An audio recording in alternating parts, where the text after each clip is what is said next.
I was a young pro-life activist working in San Diego in the Southern California area, and we had a lot of experience in shutting down abortion clinics in Southern California, in Los Angeles, San Bernardino County.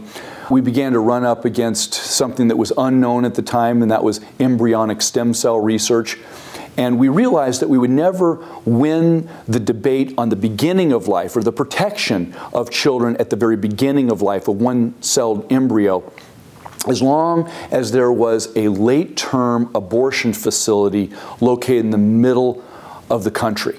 And that was in Wichita, Kansas. George Tiller operated the largest freestanding abortion clinic in the free world. So outside of communist China, there was no other place that killed more late-term babies than George Tiller's abortion clinic in Wichita, Kansas. So I sold my business, I sold my house, and we uprooted our small family and moved to Wichita, Kansas to put pressure on what I thought was a red state and would be fairly easy because we had so much success in California.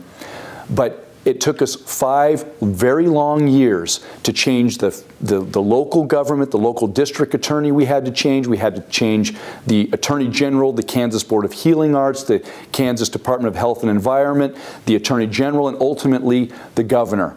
But we exposed, as the Bible says, have nothing to do with the unfruitful works of darkness, but rather expose them. We helped craft some new laws, some new legislation. We helped implement the prosecution of this late-term abortionist. And even though he was not convicted, he realized that we were simply relentless.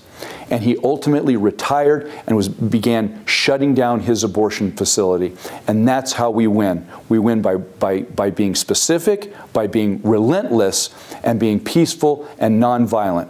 That's how we win. What we learned in Southern California, and more specifically Kansas, as a case study, having worked with health boards, environmental boards, the legislature, and prosecutors, we tied all of our experiences together and wrote them down in our book, Abortion Free. It is really a definitive guide.